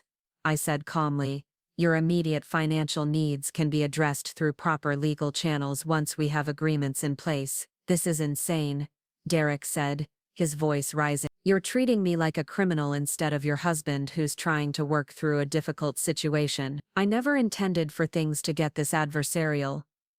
Derek's outrage at facing consequences for his actions was remarkable in its self-centeredness. He'd spent months systematically betraying our marriage and transferring our assets to fund his affair, but he was angry with me for protecting myself against further financial damage. In Derek's mind, apparently the appropriate response to discovering adultery and financial fraud was continued trust and accommodation rather than legal protection. "Derek, you brought your girlfriend to live in our home and asked me to adjust our sleeping arrangements to accommodate your affair," I said quietly. "You used our joint resources to fund investments with your mistress while lying to me about the state of our marriage. And now you're upset that I want legal protection before giving you continued access to our finances." The conversation ended with Derek hanging up on me, but I felt more resolved than upset by his reaction. Derek's anger confirmed that my decision to involve attorneys had been necessary and appropriate. Someone who'd been acting in good faith would have understood my need for legal protection. Someone who'd been systematically defrauding me would be angry about having his access to my resources restricted. That night, I sat in our home office, surrounded by financial documents and legal papers, beginning the tedious process of documenting every asset, every investment, every debt that Derek and I had accumulated during our marriage. The work was emotionally exhausting because each document told part of the story of our life together: the mortgage we'd qualified for when we'd bought our house, the business loan we'd taken to expand Derek's real estate ventures, the retirement accounts we'd been building for our shared future. Every financial record represented a decision Derek and I had made together, or that I'd thought we'd made together. Now I was learning that many of those decisions had been unilateral choices Derek had made while consulting with Amber rather than me. The joint property investments I'd helped fund were actually partnership ventures with his girlfriend. The business expansion I'd supported was actually preparation for a future that wouldn't include me. The documentation process was also revealing in ways I hadn't expected. As I organized 7 years of financial records, I began to see patterns of Derek's behavior that I'd missed while living through them day by day. His increasing secrecy about business activities over the past year, his reluctance to discuss long-term financial planning, his growing resistance to my input on investment decisions that had traditionally been collaborative. Looking back with the clarity that comes from understanding the full picture, I could see that Derek had been distancing himself from our financial partnership long before he'd brought Amber home. The emotional affair had probably begun months before the physical relationship, and the financial betrayal had started even earlier as Derek had begun viewing our shared resources as obstacles to his independence rather than foundations for our joint future. By midnight, I'd filled 3 bankers' boxes with organized financial records and created a preliminary inventory of assets that would need to be addressed in divorce proceedings. The work had been cathartic in a strange way, taking control of information that Derek had been using to manipulate our situation, reclaiming ownership of financial decisions that affected my future as much as his. For the first time since Derek had left, I felt like I was doing something productive rather than simply reacting to crises. The legal and financial tasks ahead were daunting, but they were also concrete problems with definitive solutions. Unlike the emotional devastation of betrayal and abandonment, asset recovery and property division were processes I could understand and influence through careful preparation and strategic thinking. The third morning alone brought an unexpected visitor. I was in our kitchen, drinking coffee and reviewing notes from my consultation with Patricia Wells, when the doorbell rang at 7:30. Through our front window I could see a young woman I didn't recognize standing on our porch, holding what appeared to be an envelope. I opened the door cautiously, aware that I was alone in the house and hadn't been expecting anyone. The woman was probably in her early 20s, professionally dressed but nervous looking, and she held the envelope out toward me with obvious reluctance. "Are you Michelle Johnson?"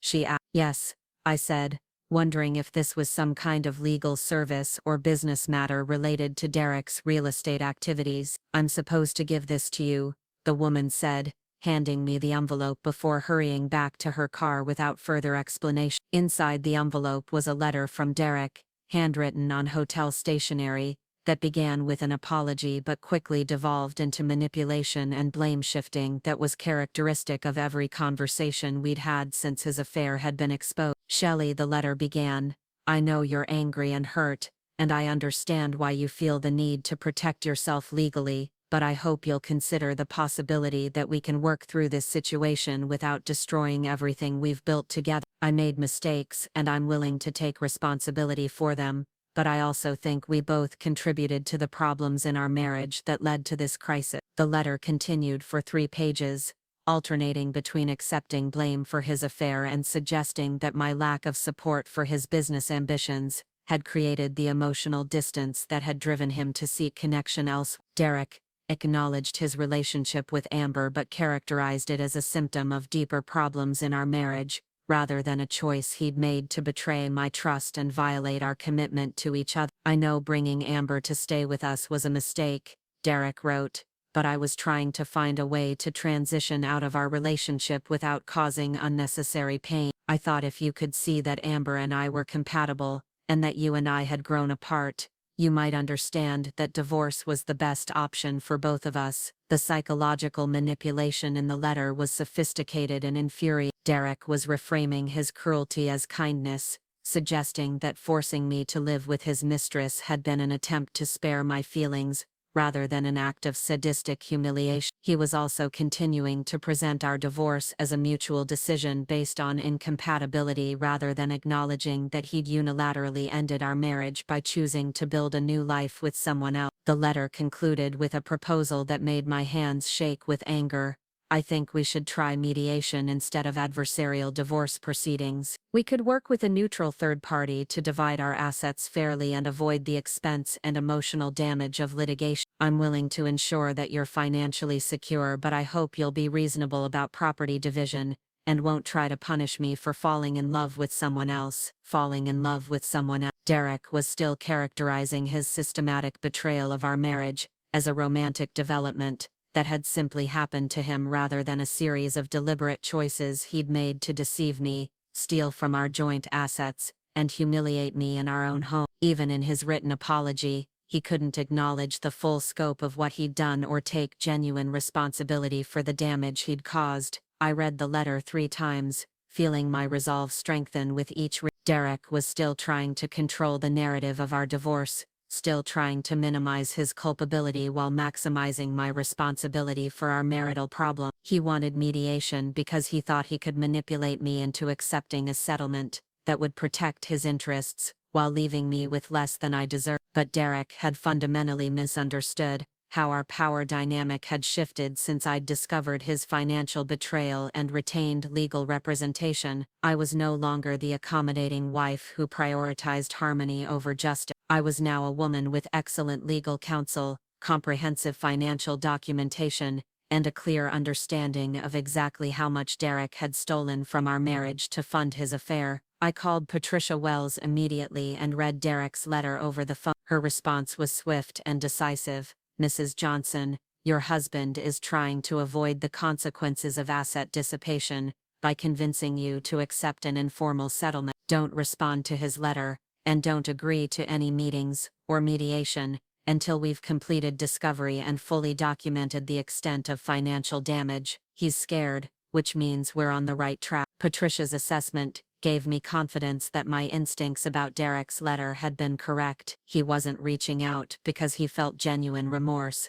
or wanted to treat me fairly. He was reaching out because he was beginning to understand that his affair might have serious financial consequences that would affect his ability to build a new life with Amber. I spent the rest of that day feeling more energized and purposeful than I had since Derek had left. His attempt to manipulate me through false apologies and victim blaming had actually clarified my thinking about what I wanted from our divorce proceedings. I didn't want mediation or collaborative resolution. I wanted full accountability for his betrayal and complete recovery of everything he'd stolen from our marriage. Derek had assumed that my kindness was weakness, and my desire for harmony meant I would accept unfair treatment to avoid conflict. But he'd seriously underestimated my attachment to justice and my capacity for strategic thinking when someone I'd trusted had deliberately harmed me. For the first time since this nightmare had begun, I felt like I was fighting from a position of strength, rather than merely defending myself against ongoing attack. Derek and Amber had made serious mistakes in how they'd conducted their affair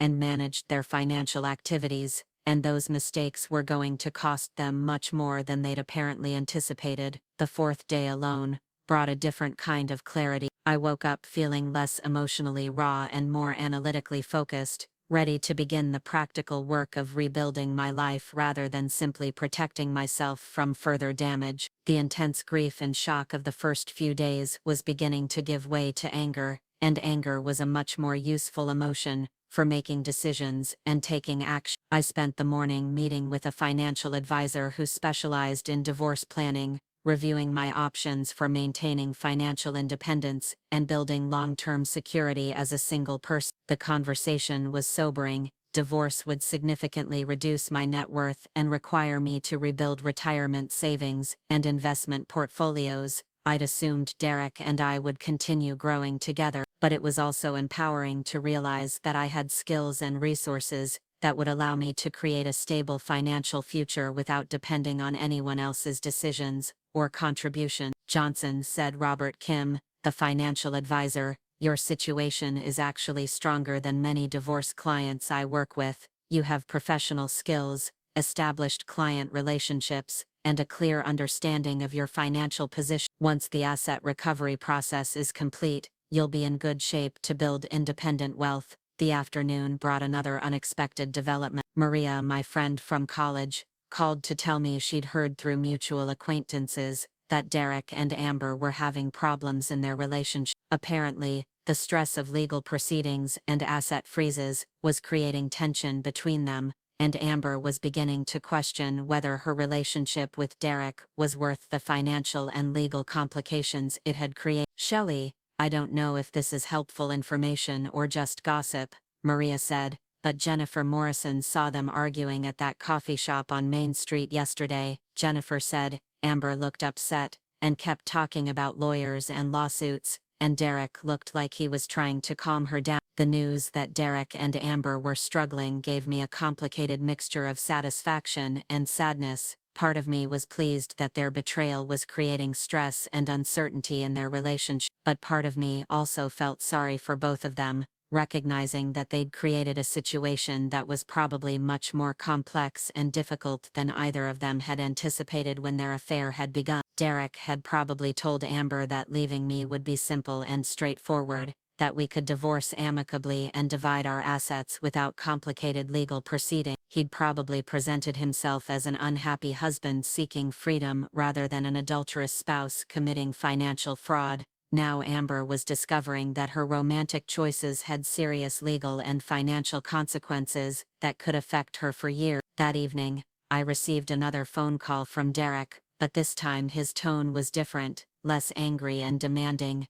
more worried and conciliatory. Shelley, I think we need to find a way to resolve this situation before it gets completely out of control, he said. The legal costs alone are going to consume a significant portion of our assets, and neither of us wants that. What specifically are you proposing? I asked, curious about whether Derek was ready to make genuine concessions, or still trying to manipulate me into accepting unfair terms. "I'm willing to give you the house and your retirement accounts," Derek said, "plus a fair share of the business assets, if you'll agree to drop the claims against properties I've invested in with those investments represent future income potential, and destroying them won't benefit either of us." Derek's offer sounded generous on the surface, but I recognized it as a strategic proposal designed to protect his most valuable assets, while appearing reasonable. The house came with a substantial mortgage that would become my sole responsibility. My retirement accounts were already legally mine,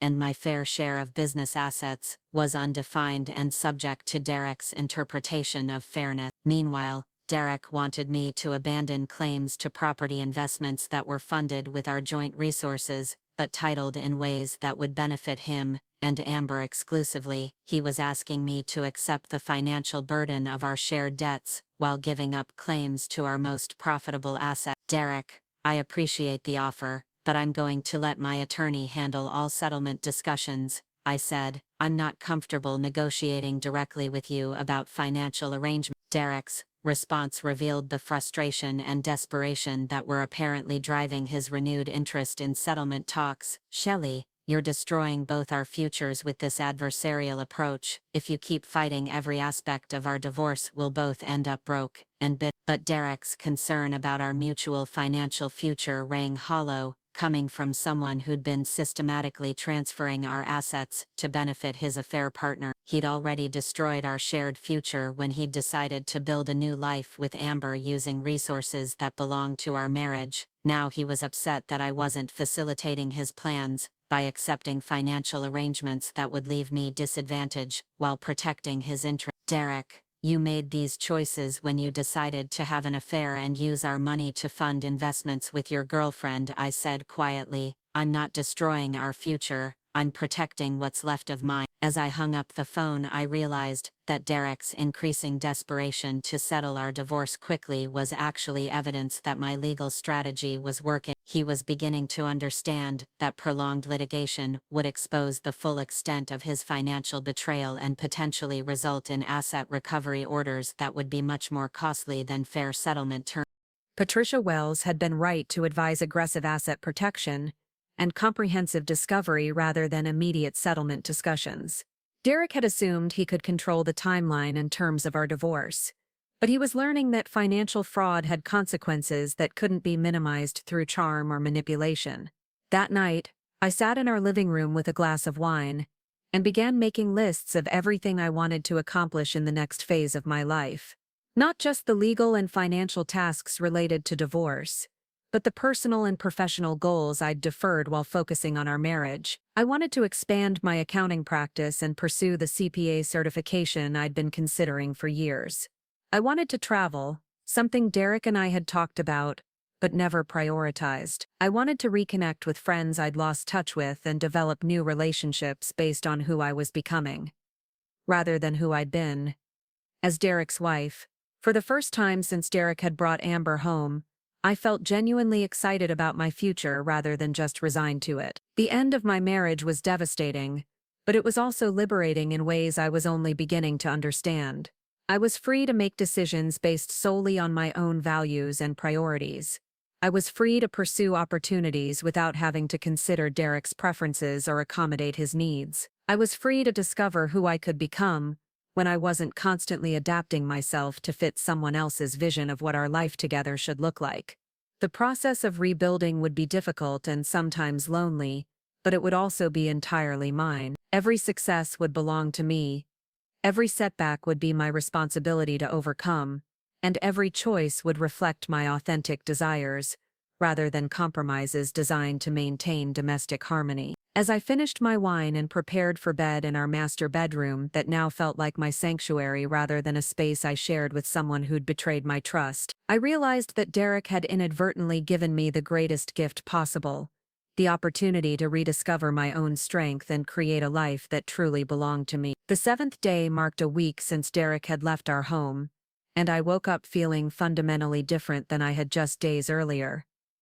The crushing sadness and disorientation of the first few days had been replaced by clarity and determination. I was no longer the woman who'd been blindsided by her husband's affair and left scrambling to understand what had happened to her marriage. I was now someone who understood exactly what she was dealing with and had a comprehensive plan for protecting her interests and rebuilding her life. I'd spent the week transforming from victim to strategist, and the change felt permanent rather than temporary. Derek and Amber had assumed they could take everything I'd worked for while expecting me to gracefully step aside, but they'd seriously underestimated both my attachment to what I'd built and my capacity for fighting back when someone I'd trusted had deliberately harmed me. The real battle was just beginning, but for the first time since this nightmare had started, I felt confident about the outcome. How much better. 3 weeks into my new life as a separated woman, I received a phone call that would shift the entire dynamic of my divorce proceeding. I was in my home office reviewing discovery documents that Patricia Wells had requested, when my cell phone rang with a number I didn't recognize. The woman on the other end identified herself as Sandra Chen, an attorney from Morrison, Klein & Associates, and she was calling about my husband's business activities. Ms. Johnson, I represent several investors who have been working with your husband on real estate development projects, Sandra said, her voice carrying the crisp professionalism of someone delivering unwelcome news. I'm calling because some irregularities have come to light regarding property investments that may involve marital assets, and my clients want to ensure they're not inadvertently involved in any fraudulent activities. My hands went cold as I gripped the phone. What kind of irregularity? Sandra explained that Derek had been approaching potential investors for a luxury condominium development project, using financial projections and asset statements that included properties and accounts that were listed as his sole ownership. However, when these investors had conducted their own due diligence research, they'd discovered that many of the assets Derek claimed as individual property were actually jointly held marital assets, or properties that were currently frozen by court order due to our divorce proceeding. Essentially, Mrs. Johnson, your husband has been misrepresenting his financial position to secure investment capital for projects with Ms. Sinclair, Sandra continued. When our clients learned about the asset freeze and pending divorce litigation, they became concerned that they were being asked to invest in projects that might not be legally viable. The implications of Sandra's call were staggering. Derek hadn't just been using our marital assets to fund his affair with Amber.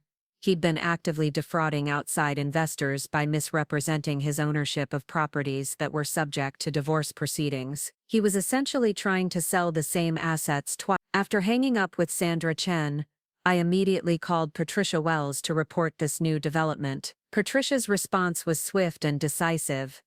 Michelle, this is exactly what we've been building toward. Your husband's fraudulent activities have now expanded beyond just dissipating marital assets. He's committed investment fraud.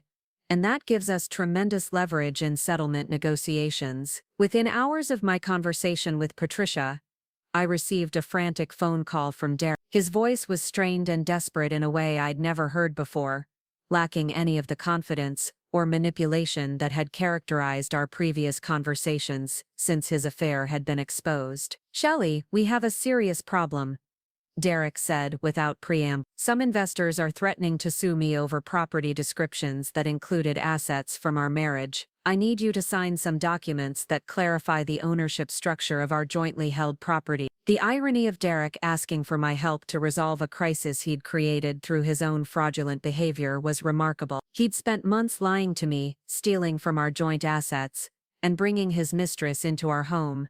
But now he needed my cooperation to avoid the legal consequences of his increasingly desperate attempts to fund his new life with Amber. Derek, I'm not going to sign documents that affect property rights without reviewing them with my attorney, I said calmly.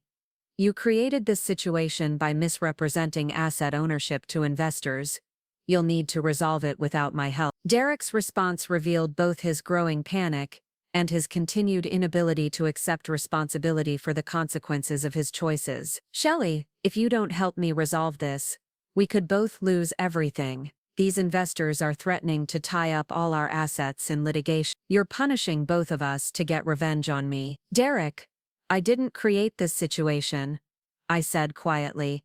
You chose to misrepresent asset ownership to investors while you were having an affair with Amber. These are consequences of your decisions, not revenge on my part. The next morning brought news that confirmed just how precarious Derek's situation had become. Patricia Wells called to inform me that Derek's attorney had requested an emergency settlement conference, suggesting that Derek was ready to make significant concessions to avoid prolonged litigation. "Michelle, this is exactly what we want," Patricia said with obvious excitement. "When someone requests emergency settlement discussions, it means they're facing immediate pressure that makes delayed resolution impossible. Your husband has finally realized that his legal exposure extends far beyond divorce proceedings." 2 days later, I received an unexpected visit at my home. Through the front window, I could see Derek standing on our porch, looking haggard and desperate. When I opened the door, I barely recognized the confident man who'd brought his mistress into our home just 6 weeks earlier. "Shelley,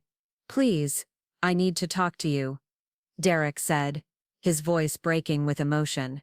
"Everything is falling apart, and I need your help." I let him into our living room, the same space where he'd introduced me to Amber and asked me to accommodate their affair. Now Derek sat on our sofa looking like a broken man, his hands shaking as he tried to explain the magnitude of his crisis. "The investor lawsuits are just the beginning," Derek admitted. "I've been getting calls from attorneys representing multiple groups of people I've worked with over the past year. Apparently Amber and I made some mistakes in how we structured our business partnerships, and now everyone is questioning the legitimacy of our investment arrangement." Derek's explanation revealed that his affair with Amber had created a complex web of financial entanglements that neither of them had fully understood. They'd been so focused on building their romantic relationship and planning their future together that they'd overlooked basic legal requirements for business partnerships and investment disclosure. Amber's Henderson development connections helped us identify opportunities, but we got so excited about the potential profits that we cut corners on due diligence and legal documentation. Derek continued. "Now those shortcuts are catching up with us, and the legal costs alone could bankrupt me." I listened to Derek's confession with a mixture of sympathy and satisfaction. His affair had been intended to upgrade both his romantic and professional life by partnering with someone who could advance his business interests. Instead, his betrayal had triggered a series of legal complications that threatened to destroy everything he'd worked to build. "What exactly are you asking me to do?" I said, though I suspected Derek was leading up to a request for financial assistance or legal cooperation that would help him avoid the consequences of his fraudulent activities. Derek's proposal was both desperate and audacious. He wanted me to agree to an immediate divorce settlement that would give him clear title to enough assets to satisfy the investor complaints, while taking responsibility for our joint debts and obligations. Essentially, he was asking me to subsidize his escape from the legal crisis he'd created through his affair. "Shelley, if you'll take on the mortgage and credit card debts, I can give the investors enough property to avoid lawsuits," Derek explained. "It would leave you with the house and some savings, but it would protect both of us from getting dragged into prolonged litigation." The proposal was so one-sided that I almost laughed at Derek's continued inability to understand how completely his situation had deteriorated. He was asking me to accept financial responsibility for debts we'd incurred together while giving up claims to assets that could secure my financial future, all to help him avoid the consequences of betraying our marriage. "Derek, that's not going to happen," I said firmly. "I'm not going to take on debt to help you resolve problems you created by having an affair and committing fraud." Derek's facade of calm negotiation crumbled, revealing the desperation and panic that had been driving his increasingly erratic behavior. "Shelley, you don't understand how serious this is. These investors aren't just threatening civil lawsuits. Some of them are talking about criminal charges for securities fraud. If this escalates, I could go to prison." The admission that Derek was facing potential criminal charges was stunning, even given everything I'd already learned about his fraudulent business activity. His affair with Amber hadn't just destroyed our marriage,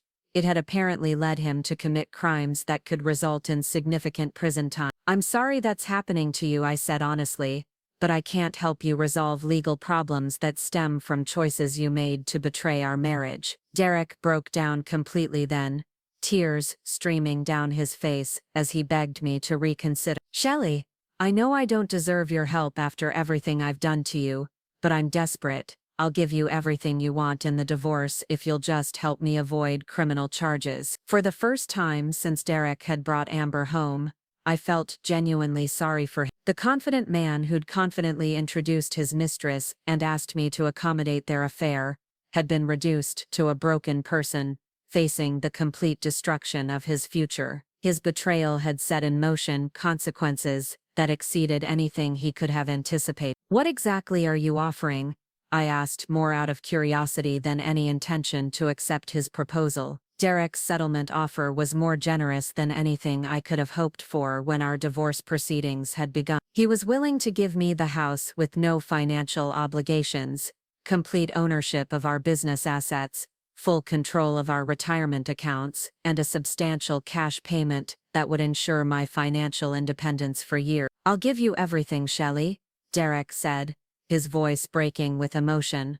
The house, the business, the investments, all of it. I just need you to sign some papers that help me avoid criminal prosecution. The offer was so generous that I suspected Derek was holding back information about additional legal problems he was facing. Someone doesn't typically offer to give up everything they've worked for, unless they're facing consequences that make asset preservation impossible. Derek, what papers are you talking about?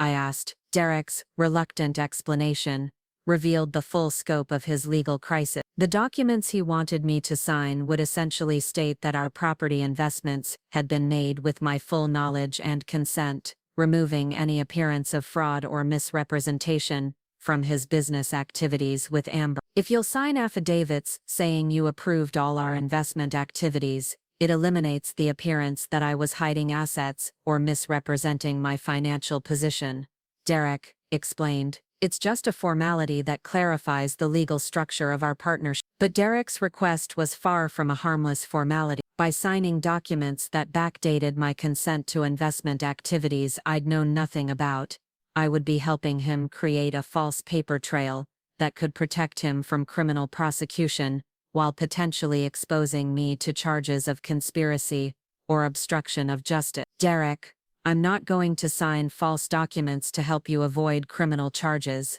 I said firmly. That would be illegal for both of us. Derek's response revealed how desperate he'd become, and how poorly he understood the legal implications of what he was asking. Shelley, please, I'm facing the possibility of decades in prison. I'll do anything to avoid that. I'll give you everything I own if you'll just help me one last time. Looking at Derek sitting on our sofa, broken and desperate, I realized that his affair with Amber had ultimately destroyed him far more completely than it had hurt me. His betrayal had cost him his marriage, his business reputation, his financial security, and potentially his freedom. Meanwhile, I was positioned to emerge from our divorce with complete financial independence and unlimited opportunities to build whatever kind of life I wanted. Derek, I understand you're scared, but I can't help you in the way you're asking, I said gently. I will agree to an expedited divorce settlement, but I won't sign false documents or help you avoid the legal consequences of your choices. Derek left our house that afternoon, looking more defeated than I'd ever seen him. His confident stride had been replaced by the shuffle of someone carrying an overwhelming burden, and his usual charm had been completely eroded by desperation and fear. The expedited settlement conference took place the following week in Patricia Wells' office, with Derek's attorney working frantically to finalize asset transfers before Derek's criminal legal problems could complicate the process. The proposed settlement terms exceeded even my most optimistic expectations for divorce proceedings. Mr. Johnson is prepared to transfer all marital assets to Mrs. Johnson in exchange for immediate finalization of divorce proceedings, Derek's attorney announced. My client is facing time-sensitive legal issues that require resolution of all civil matters. In addition to giving me complete ownership of our house, business assets, and retirement accounts, Derek was offering a cash payment of $150,000 from accounts that had apparently been hidden during our initial asset discovery. The settlement documents were prepared and signed within hours, with Derek looking relieved despite the fact that he was giving up everything he'd worked to build during our marriage. His affair with Amber had created such serious legal complications that preserving any assets was apparently less important than avoiding additional criminal charges. As Derek left the settlement conference, heading directly to meet with criminal defense attorneys about plea negotiations, I reflected on the extraordinary transformation that had occurred since he'd first brought Amber home. His attempt to replace me with a younger woman who could advance his business interests had instead triggered a series of events that had destroyed his business reputation and left him facing significant prison time. I drove home to the house that was now entirely mine, feeling a mixture of satisfaction and sadness about how dramatically our situation had changed. Derek's betrayal had initially felt like the end of my world, but it had actually been the beginning of a new life that offered opportunities and freedom I'd never imagined possible. 3 months later, I was sitting in a cafe in Paris, reviewing architectural sketches for the home office renovation I was planning when I returned to Chicago. The European vacation I'd planned as a celebration of my independence had evolved into a month-long journey of self-discovery that had reminded me of dreams and ambitions I'd deferred during my marriage. My phone buzzed with a text message from Maria, my college friend, who'd been following Derek's legal proceedings through local news coverage. Saw the news about Derek's sentencing. 3 years federal prison for securities fraud.